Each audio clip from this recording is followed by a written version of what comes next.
Hello guys, welcome to Market Analysis video.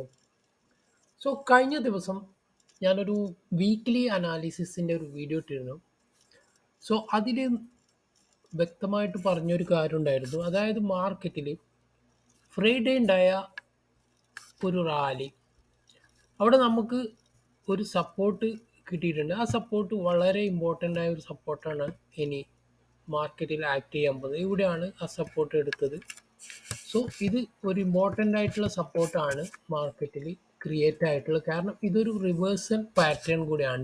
അതായത് market ഒരു selling ട്രെൻഡിൽ നിന്ന് മാർക്കറ്റ് റിവേഴ്സ് ആയിട്ട് ഒരു ബൈയിങ് ട്രെൻഡിലേക്ക് മാറിയതിൻ്റെ ഒരു സൂചനയാണ് ഈ ഒരു സപ്പോർട്ട്. അതുകൊണ്ട് തന്നെ ഇത് വളരെ ഇമ്പോർട്ടൻ്റ് ആയ ഒരു സപ്പോർട്ടാണെന്ന് ഞാൻ കഴിഞ്ഞ ദിവസത്തെ വീഡിയോയിൽ പറഞ്ഞിരുന്നു. അതുമാത്രമല്ല അതിൽ പറഞ്ഞത് ഇനി കഴിഞ്ഞ ഒരു വീക്കുണ്ടായ സെല്ലിങ്ങിൻ്റെ പ്രധാനപ്പെട്ട 3 കാരണങ്ങളുണ്ടായിരുന്നു. അതൊക്കെ വിശദമായിട്ടൊരു ചർച്ച ചെയ്ത ഒരു വീഡിയോ ആയിരുന്നു. അപ്പോൾ നിങ്ങൾക്ക് ആ വീഡിയോ കണ്ടിട്ടില്ലാത്തവർ ആ വീഡിയോ ഒന്ന് കാണുക.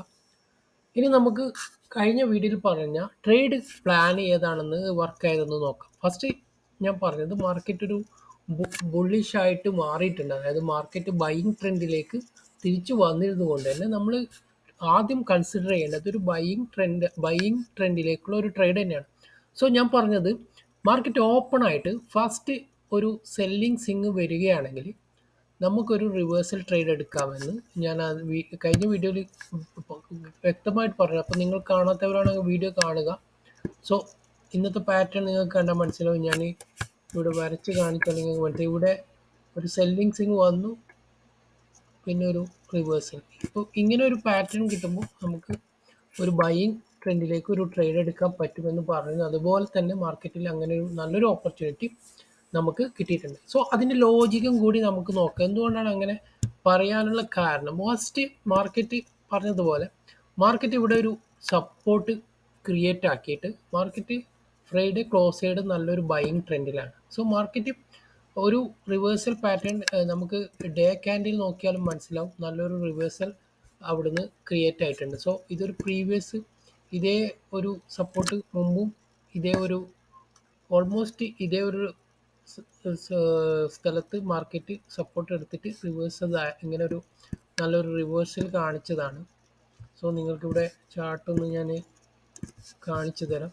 നിങ്ങൾക്ക് ഇവിടെ കണ്ടാൽ മനസ്സിലാവും. മാർക്കറ്റ് ഇവിടെ നിന്ന് ഫസ്റ്റ് ഒരു സപ്പോർട്ട് എടുത്തു. മാർക്കറ്റ് നന്നായിട്ടൊന്ന് അപ് ട്രെൻഡിലേക്ക് പോയി, ഓൾ ടൈം ഹൈ ടെസ്റ്റ് ചെയ്തു. പിന്നെ മാർക്കറ്റ് റിവേഴ്സ് ആയിട്ട് ഓൾമോസ്റ്റ് പ്രീവിയസ് സപ്പോർട്ടിൻ്റെ അവിടെ നിന്ന് തന്നെ ഒരു പുതിയ സപ്പോർട്ടും കൂടി എടുത്ത് മാർക്കറ്റ് മുകളിലോട്ട് പോയിക്കൊണ്ടിരിക്കുകയാണ്.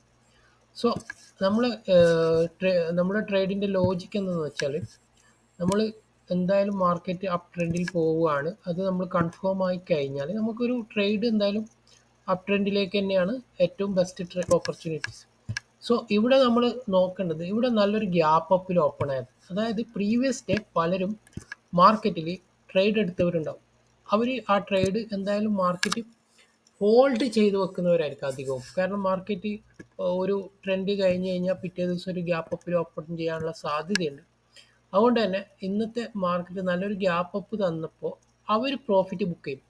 അവിടെ പ്രോഫിറ്റ് ബുക്ക് ചെയ്യാൻ ഒരു കാരണം കൊണ്ട് അവരുടെ ടാർഗറ്റും കൂടി ഇവിടെ ആകാനുള്ള ഒരു പ്രത്യേകിച്ച് കാരണം, അതിൻ്റെ ഒരു വ്യാഴാഴ്ചത്തെ ഒരു സെല്ലിംഗ് സിങ് തന്നത് ആ ഒരു പർട്ടിക്കുലർ ഏരിയയിൽ നിന്ന് നല്ലൊരു ഷാർപ്പ് സെല്ലിങ് വന്നിട്ടുണ്ട്. അപ്പോൾ അധികം പേരും ടാർഗറ്റായിട്ട് വെക്കുക ഇങ്ങനെയുള്ള റെസിസ്റ്റൻ്റ് ഏരിയയിലായിരിക്കും ടാർഗറ്റ്. ഇന്ന് എക്സാക്റ്റ്ലി അവിടെ തന്നെ മാർക്കറ്റ് ഓപ്പൺ ആയതുകൊണ്ട് മാർക്കറ്റിൽ ഒരു ഓപ്പൺ ആയ ഉടനെ മാർക്കറ്റിൽ ഒരു പ്രോഫിറ്റ് ബുക്കിംഗ് നടക്കും. അതുകൊണ്ടാണ് ഈ സെല്ലിംഗ് നമുക്ക് ഇവിടെ കാണാൻ പറ്റിയത്. ഫസ്റ്റ് സെല്ലിംഗ് ആ ഒരു പ്രോഫിറ്റ് ബുക്ക് കഴിഞ്ഞു കഴിഞ്ഞാൽ മാർക്കറ്റിൻ്റെ ശരിയായ ട്രെൻഡിലേക്ക് തിരിച്ചു വന്ന് മാർക്കറ്റ് ഒരു നല്ലൊരു അപ്പ് ഇവിടെ കാണിച്ചു. നല്ലൊരു അപ് ട്രെൻഡിൽ തന്നെ മാർക്കറ്റ് ഒരു ഡേ ഹൈയിൽ ക്ലോസ് ആയിട്ടുണ്ട്. അതുകൊണ്ടാണ് അങ്ങനെ ഒരു ട്രേഡ് നമുക്ക് പ്ലാൻ ചെയ്യാൻ പറ്റിയത്. ഇന്നത്തെ മാർക്കറ്റ് എന്തായാലും നല്ലൊരു മാർക്കറ്റ് തന്നെയായിരുന്നു. കാരണം എക്സ്പെക്റ്റ് ചെയ്ത പോലെ തന്നെ മാർക്കറ്റിൽ നല്ലൊരു മൂവ്മെൻറ്റ് ഉണ്ടായി. ഇനി നമുക്ക് നോക്കാനുള്ളത് അടുത്ത മാർക്കറ്റിലേക്ക് എന്ത് ട്രേഡാണ് നമ്മൾ ഫോക്കസ് ചെയ്യേണ്ടതെന്നാണ്. മെയിൻലി നമ്മൾ കഴിഞ്ഞ ആഴ്ചത്തെ ഡിസ്കസ് ചെയ്ത കുറച്ച് കാര്യങ്ങളുണ്ടായിരുന്നു. ഒന്ന്, അമേരിക്കൻ മാർക്കറ്റ് ഒരു ഡൗൺ ട്രെൻഡിലേക്ക് ആയിരുന്നു കഴിഞ്ഞ ആഴ്ച പോയത്. സോ അതൊരു റീസൺ ആയിരുന്നു നമ്മുടെ മാർക്കറ്റിനെ ബാധിച്ചത്. രണ്ട്, ഇസ്രായേലും ഇറാനും തമ്മിലുള്ള വാറ് ഒരു വിഷയമായിരുന്നു. സോ അത് രണ്ടും ഓൾമോസ്റ്റ് കുഴപ്പമില്ലാതെ മാർക്കറ്റിൽ കഴിഞ്ഞു. സോ ഇസ്രായേലും ഇറാൻ്റെ ഭാഗത്തൊന്നും കൂടുതൽ പ്രശ്നങ്ങളൊന്നും അതിനുശേഷം ഉണ്ടായില്ല. സോ അത് രണ്ടും ഓൾമോസ്റ്റ് കഴിഞ്ഞു. പിന്നെ ഉണ്ടായത് ടാക്സ് ഇഷ്യൂ ആണ്. സോ ഫോറിൻ ഇൻവെസ്റ്റേഴ്സിനുള്ള ടാക്സ് ഇംപ്ലിമെൻ്റ് ചെയ്യാനുള്ള ഒരു സംഭവത്തിൽ കഴിഞ്ഞ ആഴ്ച ഫോറിൻ ഇൻവെസ്റ്റർ ഹെവി സെല്ലിംഗ് ആയിരുന്നു നടത്തിയിരുന്നത്. സോ അതെന്തായാലും ഫ്രൈഡേയിൽ ഞാൻ പറഞ്ഞിരുന്നു, Friday buying side foreign investors മാറിയിട്ടുണ്ട്. സോ ഇന്നത്തെ മാർക്കറ്റ് നോക്കിയാൽ ഇന്നും ഫോറിൻ ഇൻവെസ്റ്റേഴ്സ് ബൈയിങ് സൈഡാണ്. അവർ 25,000 ട്വൻറ്റി 20,500 crore ബൈയിങ് ആണ് ഫോറിൻ ഇൻവെസ്റ്റേഴ്സ് ഇന്നും നടത്തിയിട്ടുള്ളത്. സോ അതൊക്കെ ഒരു പോസിറ്റീവാണ് മാർക്കറ്റിൽ. സോ നമുക്ക് ഇനിയുള്ള മാർക്കറ്റിൽ ഒരു റാലി തന്നെ എക്സ്പെക്റ്റ് ചെയ്യാം. പക്ഷെ അതിനു മുമ്പ് നമ്മൾ ശ്രദ്ധിക്കേണ്ട ഒരു കാര്യം, നമ്മളൊരു ട്രേഡ് നോക്കുമ്പോൾ നമ്മൾ കുറച്ചുകൂടി ലോജിക്കലായിട്ട് നോക്കണം. കാരണം ഏഹ്, ഒരു ബൈയിങ് ട്രെൻഡ് ആണെങ്കിലും മാർക്കറ്റ്, നിങ്ങൾക്ക് ഇവിടെ മനസ്സിലാവും, മാർക്കറ്റ് ഈ ഒരു കഴിഞ്ഞ വ്യാഴാഴ്ച നല്ലൊരു ഷാർപ്പ് സെല്ലിംഗ് ആണ് നമുക്ക് തന്നത്. ഇന്നത്തേൽ ഒരു 2 ദിവസം കൊണ്ട് തന്നെ അത് നന്നായിട്ട് റിക്കവർ ആയിട്ടുണ്ട്. പക്ഷേ ഇവിടെ ഒരു റീട്രേസ്മെന്റ് നമുക്ക് പെൻഡിങ് ആണ്. കാരണം മാർക്കറ്റ് ഒരിക്കലും ഒരു വൺ സൈഡ് തന്നെ ഒറ്റയടിക്ക് മൂവ്മെന്റ് നടത്താറില്ല. മാർക്കറ്റിൽ എന്തായാലും ഒരു റീട്രേസ്മെന്റ് ഉണ്ടായിട്ട് മാർക്കറ്റ് അപ് ട്രെൻഡിലേക്ക് പോകാനുള്ള സാധ്യതയുള്ളൂ. സോ ഇത് ഞാൻ പറയാൻ കാരണം അടുത്ത ട്രേഡിന്റെ ഒരു ലോജിക്ക് പറയാൻ വേണ്ടിയിട്ടാണ് ഞാനിത് പറഞ്ഞത്. സോ നമ്മൾ ഒരു റീട്രേസ്മെന്റ് എക്സ്പെക്ട് ചെയ്യണം മാർക്കറ്റിൽ. സോ കഴിഞ്ഞ ദിവസവും നല്ലൊരു ബൈയിങ് ട്രെൻഡ് തന്നെ. സോ ഇന്നും ചെറിയൊരു റീട്രേസ്മെന്റ്, ഒരു പ്രോഫിറ്റ് ബുക്കിങ്ങിന്റെ ചെറിയൊരു റീട്രേസ്മെന്റ് നടന്നിട്ടുള്ളൂ. സോ നമുക്ക് ആദ്യം എക്സ്പെക്ട് ചെയ്യണം മാർക്കറ്റ് നാളെയും ഒരു ഗ്യാപ്പ് അപ്പ് ഓപ്പണിങ്, ഇന്നത്തെ പോലെ ഗ്യാപ്പ് അപ്പ് ഓപ്പൺ ചെയ്ത് ഒരു ബൈയിങ് സൈഡാണ് ഫസ്റ്റ് മൂവ്മെന്റ് ചെയ്യുന്നതെങ്കിൽ നമ്മൾ അവിടെ ഒരു വെയിറ്റ് ചെയ്ത് ഒരു വീക്ക്നെസ് കാണുകയാണെങ്കിൽ അവിടെ ചെറിയൊരു റീട്രേസ്മെന്റ് ഉണ്ടാവാനുള്ള സാധ്യതയുണ്ട്. സോ അതാണ് നമ്മൾ ഫസ്റ്റ് ഒരു പ്രിഫറൻസ് നാളത്തെ കൊടുക്കുന്നത്. പിന്നെ സെക്കൻഡ് പറയുകയാണെങ്കിൽ, ഇൻ കേസ് ഒരു ഗ്യാപ്പ് ഡൗൺ ഓപ്പൺ അല്ലെങ്കിൽ ഫ്ലാറ്റ് ഓപ്പണിംഗ് ഒക്കെ ആണെങ്കിൽ മാർക്കറ്റ് നല്ലൊരു റിവേഴ്സൽ തരിക, അതായത് ഫസ്റ്റ് ഒരു നല്ലൊരു ഷാർപ്പ് സെല്ലിങ് തരികയാണെങ്കിൽ മാത്രം ഒരു ബൈയിങ് സൈഡ് നമുക്ക് നോക്കാം. സോ ഇത് രണ്ടാണ് നാളത്തെ പ്രിഫറൻസ് ആയിട്ട് നമ്മൾ കൊടുക്കുന്നത്. സോ മാർക്കറ്റിൽ നമ്മൾ ഒരു പ്ലാൻ ഉണ്ടാക്കുന്നത് നമുക്ക് ഒരു ഒരു ഐഡിയ ഉണ്ടാവാൻ വേണ്ടിയിട്ട്. മാർക്കറ്റിൽ അങ്ങനെ വരികയാണെങ്കിൽ നമുക്ക് ആ ട്രേഡ് എടുക്കാം. അല്ലാതെ നമുക്ക് ഇങ്ങനെ വരും എന്ന് ഉറപ്പിച്ച് പറയാനൊന്നും പറ്റില്ല. മാർക്കറ്റിൽ എന്താണ് സംഭവിക്കുന്നത് നമുക്ക് ഒരിക്കലും പ്രവചിക്കാൻ പറയും. ഇതൊരു പ്രോബബിലിറ്റി ഗെയിമാണ്. എല്ലാവർക്കും അറിയാം, ട്രേഡിംഗ് ഒരു പ്രോബബിലിറ്റി ഗെയിമാണ്. സോ നമ്മൾ ഒരു പ്രിപ്പയർ ആയിട്ട് ഇരിക്കുക.